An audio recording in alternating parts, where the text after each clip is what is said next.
नमस्कार. मनातल्या कथामध्ये तुमचं स्वागत आहे. सविता थकून जायची ते जायची, वरून गरीब घरची म्हणून जो तो तिला टोमणे मारून निघून जात असे. मानसिक आणि शारीरिकरित्या ती थकून गेली होती. थोडा काळ लोटला. सविताला मुलगा आणि मुलगी झाली. मातृत्व सुख अनुभवू लागले. कितीतरी वर्षांनी ती सुखी झाली होती. मुलगी झाली आणि महिनाभरात नवऱ्याची बदली मुंबईला झाली. आता सविताचा सासूरवास संपला होता. मुंबई नगरीत तिने पाऊल ठेवले. एक नव्या बदलाला सामोरे जात होती. एक नवं विश्व तिची वाट पाहत होतं.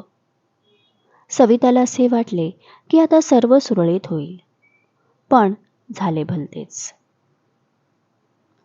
बार बार दिन ये आए, बार बार दिल ये गाए, तुम जियो हजारो साल. हे गाणं सविताचा नवरा आणि तिची दोन्ही मुलं गात होती. छान केक कापला. आज जवळच्या माणसांसोबत सविताचा वाढदिवस साजरा झाला होता. सविताच्या चेहऱ्यावर हसू आणि डोळ्यात अश्रू होते. दोन्ही मुलांची लग्न झाली होती. नवऱ्याने गिफ्ट म्हणून डायमंड सेट दिला होता. रात्र झाली. सर्व पाहुणे निघून गेले. स्थिर बसली होती. एकटीच आज स्वतःशी हितकुच करत होती. स्वतःशी गप्पा मारणे वेडेपणा वाटत असला तरी स्वतःचं स्वतःला प्रतिबिंब दाखवण्यात वेगळाच आनंद असतो. तिने काही बेरीज वजाबाकी चालू केली. मनात असंख्य वादळे घोंगावत होती. भूतकाळातील वादळे. सुरुवात केली ती लहानपणापासून. काय गमावलं आणि काय मिळवलं, कशासाठी गमावलं आणि कशासाठी मिळवलं. खरं तर आठवण्यापाठी एक कारण होतं. जेवत असताना तिच्या ताटातली चपाती संपली. बाजूलाच बसलेल्या तिच्या भावाने स्वतः ताटातली चपाती तिच्या ताटात ठेवली. ती गालातल्या गालात हसली. लहानपणाची एक आठवण आज पटकन आठवली. ती जेवत होती. लहान भाऊ आला आणि त्याने सविताला तिच्या ताटातली चपाती मागितली. पोटातली भूक सांगत होती नको देऊस त्याला चपाती, पण मनातलं प्रेम सांगत होतं तुझ्या भावाला लवकर चपाती दे. तिने पोटाचे न ऐकता ऐकलं मनाचं. लगेच तिने ती चपाती भावाला दिली. गरिबीने आणलेलं शहाणपण आणि मोठी बहीण म्हणून अंगावर पडलेली जबाबदारी निभवायची सवय तिला नकळतपणे लागली. ती आजवर सुटलीच नव्हती. एक एक आघात फक्त तिला वेदना देत होते. फक्त वेदना, त्या पलीकडे काहीच नाही. आई घरकाम करत होती. वडील रोज दारू प्यायचे. एक दिवस वडील देवाघरी गेले. आईला दुःख तर झाले होते, पण त्याचबरोबर त्या दुःखाला सामोरे जाण्याची हिंमतही आली होती. सविता शाळेत जायची. तिची कशीबशी शिवलेली फाटकी कपडे, तिची गरीब परिस्थिती सर्वांसमोर जग जाहीर करायला पुरेशी होती. शाळेत मैत्रिणी नव्हत्या. एकटेपणा वाटायचा. शाळेत मुलींचे वाढदिवस असले की त्या चॉकलेट वाटायच्या, पण ही मात्र स्वतःचा वाढदिवस असला की दांडी मारायची. आईला तरी कोणत्या तोंडाने मागणार. आईचा फार जीव होता. सविता हुशार होती. शाळेत मैत्रिणी नव्हत्या, पण पुस्तकांनाच तिने मैत्रीण बनवलं. तासनतास त्यात गुंतून जायची. तिचे हस्ताक्षर फार सुरेख होते, अगदी मोत्याप्रमाणे. शाळेतील शिक्षिका तिचे फार कौतुक करायचे. 10वीत तिने 89% मिळवले होते. ती प्रचंड प्रचंड खुश झाली. आणि तिची आई सुद्धा. शाळेत आईला बोलावून सविताचा सत्कार केला होता. आईने डोळ्याला लावलेला पदर तिने चोरून पाहिला होता. खूपच खुश होती. मुलीचे यश पाहून ती माय तृप्त झाली होती. निकाल घरी घेऊन आले. देवापुढे ठेवला. आई तिला म्हणाली, सावे, तुला काय शिकायचं ते शिक. मी प्रचंड मेहनत करेन. तू खूप मोठी हो, इंजिनियर हो, डॉक्टर, जे बनायचं ते हो. मी दिवस रात्र दुसऱ्याच्या घरात राबेल. तू खूप शिक, मोठी हो. सावे, आई, हो ग, मला खूप शिकायचं आहे. मला डॉक्टर बनायचे आहे. मी खूप अभ्यास करणार. सावी स्वप्न पाहू लागले. आपण डॉक्टर झाल्यावर आपल्याच गावी गरीब जनतेचा मोफत इलाज करायचा. गरिबांसाठी अनेक सुखसुविधा उपलब्ध करायच्या. अशा सुखस्वप्नात रमली असतानाच आईने आवाज दिला, सावी, माझ्या छातीत फार दुखतंय. सावी, आई थांब, मी डॉक्टर काकांना बोलावून आणते. सविताने बाहेर खेळणाऱ्या भावाला आवाज दिला आणि आईकडे लक्ष द्यायला सांगितले. सविता डॉक्टरांना घेऊन आले. आईला प्रचंड त्रास होत होता. डॉक्टर म्हणाले, आईला अटॅक आला आहे. लगेच दवाखान्यात घेऊन जावं लागेल. सविता आईला घेऊन गेली. आईला नर्स डॉक्टर आत घेऊन गेले. जाता जाता आई म्हणाली, भावाकडे लक्ष दे, त्याची काळजी घे. शंकेची पाल चुकचुकली. सविताचे हातपाय थरथरत होते. काहीतरी अघटित घडणार असे तिला वाटत होते. मन बैचेन झाले होते. सैरभैर झाले होते. तिला घट्ट भिलगून भाऊ रडत होता. तिला रडावंसं वाटत होतं, पण तरी तिने धीर धरला होता. देवाकडे प्रार्थना करत होती. देवा, माझ्या आईला वाचव. आमचं आयुष्य आहे ती. आमचा आधार आहे. माझ्या आईच्या जीवाचे रक्षण कर. थोड्या वेळाने डॉक्टर आले. डॉक्टरांना पाहून सविता पळतच गेली. फार आशेने तिने विचारले, डॉक्टर काका, माझी आई कशी आहे? डॉक्टर, सॉरी सविता, आई ह्या जगात नाही. हे ऐकून सविता चक्कर येऊन खाली पडली. शुद्धीवर आली. आईचा मृतदेह पाहण्याचे धाडस होईना. भाऊ विचारत होता, काय झाले आईला? सविता खूप रडत होती. सर्वच संपून गेल्यागत झाले होते. पायातून प्राण निघून गेले होते. सतत बेशुद्ध होत होती. आईचे कार्य पार पडल्यानंतर मामा आला. तिला आणि भावाला घेऊन गेला. तिथे गेल्यावर सविता मामाच्या घरची सर्व कामं करू लागली. मामाची ही परिस्थिती गरीबच होती. सविताला पुढे शिकायचं होतं. तिने मामाकडे विषय काढला तर मामा म्हणाला, तू घरात मामीला मदत कर. शिकून काय उपयोग? शेवटी तुला लग्नच करून जायचं आहे. सविता पार कोलमडून गेली होती. अनेक स्वप्न उराशी बांधली होती. आई गेल्यामुळे त्या स्वप्नांना जणू पूर्णविराम मिळाला होता. जसा आईवर अधिकार गाजवता येतो तसा दुसऱ्या कोणावरही गाजवता येणार नव्हता, हे तिला चांगलंच माहीत होतं. तिने मामाला विनंती केली, माझे नाही, कमीत कमी भावाचे शिक्षण होऊ द्या. भावाच्या शिक्षणाला मामा तयार झाला, हे तिच्यासाठी पुरेसे होते.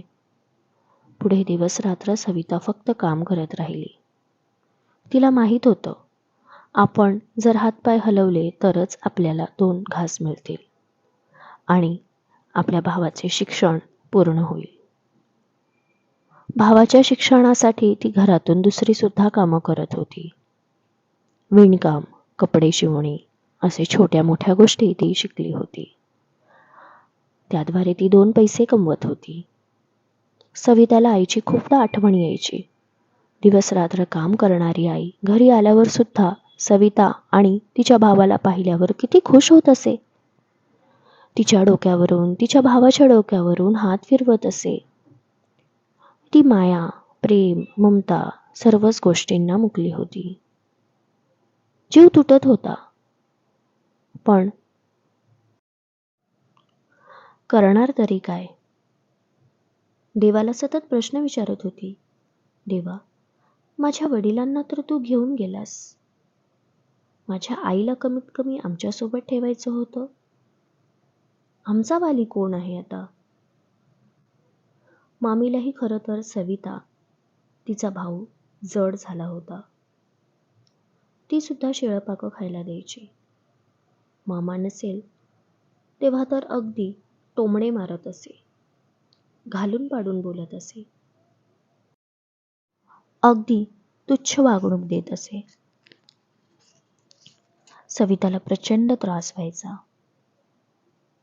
नशिबाने तिला हतबल केले होते. ती विचार करायची, जर आज माझे आई बाबा दोन्ही असते तर माझं आयुष्य किती छान असतं. माझं बालपण किती छान असतं. रोज रात्री ती रडायची. उशीला गच्च पकडून ती रडायची. स्वतःचं रडणं सर्वांपासून लपवत होती. असेही तिच्या रडण्याने कोणाला काही फरक पडणार नव्हता. तरीसुद्धा स्वतःचं दुःख स्वतः लपवायचं ह्याच्यात ती पटाईत झाली होती. अनेक वर्ष सरली. सविताचा भाऊ पदवी परीक्षा पास झाला. खाजगी कंपनीत कामाला लागला. ज्या दिवशी तो नोकरीला लागला त्या दिवशी सविता फार खुश झाली. तिने सर्वांना पेढे वाटले. कारण तिने मनातल्या मनात आईला वचन दिले होते, तुझ्यानंतर मी भावाचा सांभाळ करीन. आई सुद्धा शेवटच्या क्षणी तिला म्हणाली होती, भावाकडे लक्ष दे, भावाची काळजी घे. इतक्या प्रचंड खडतर परिस्थितीत सुद्धा सविताने भावाचं शिक्षण पूर्ण करण्याचा आटोकाट प्रयत्न केला होता. सविता ही आता लग्नाची झाली. तिला चांगली स्थळं आली. मामाने मोजक्या माणसात लग्न केले. तिची पाठवणी केली. पाठवणीच्या वेळी आता आपला भाऊ आपल्यासोबत नसणार या विचाराने ती फार दुःखी झाली. त्याला गच्च पकडून ती रडत होती. खूप रडत होती. तो खूप हळवा क्षण होता. नवरा अगदी शांत स्वभावाचा होता. घरात चुलत मालत मिळून 20 माणसं होती. त्यांचे करता करता दिवस कधी निघून जात असे कळत नव्हते. सविता थकून जायची ते जायची, वरून गरीब घरची म्हणून जो तो तिला टोमणे मारून निघून जात असे. मानसिक आणि शारीरिकरित्या ती थकून गेली होती. थोडा काळ लोटला. सविताला मुलगा आणि मुलगी झाली. मातृत्व सुख अनुभवू लागली. कितीतरी वर्षाने ती सुखी झाली होती. मुलगी झाली आणि महिनाभरात नवऱ्याची बदली मुंबईला झाली. आता सविताचा सासुरवास संपला होता. मुंबई नगरीत तिने पाऊल ठेवले. एक नव्या बदलाला सामोरे जात होती. एक नवं विश्व तिची वाट पाहत होते. सविताला असे वाटले, आता सर्व सुरळीत होईल. पण झाले भलतेच. नवऱ्याचा अपघात झाला आणि पायाला प्रचंड मार लागल्यामुळे पाय काम करेनासा झाला. सविता आता पदर खोचून कामाला लागली. तिने टिफिन सर्व्हिस सुरू केली. सकाळी 4ला उठत ते रात्री 12 वाजता झोपी जात. ह्या काळात नवऱ्याला तिची खऱ्या अर्थाने किंमत कळली होती. 6 महिने लोटले. तो सुद्धा आता बरा झाला आणि कंपनी जॉईन केली. त्याने सविताला आता फक्त मुलांकडे लक्ष दे सांगितले. तू जास्त दगदग करू नकोस. सविताची होणारी फरफट त्याने स्वतःच्या डोळ्यांनी पाहिली होती. तिने प्रचंड मेहनत केली होती.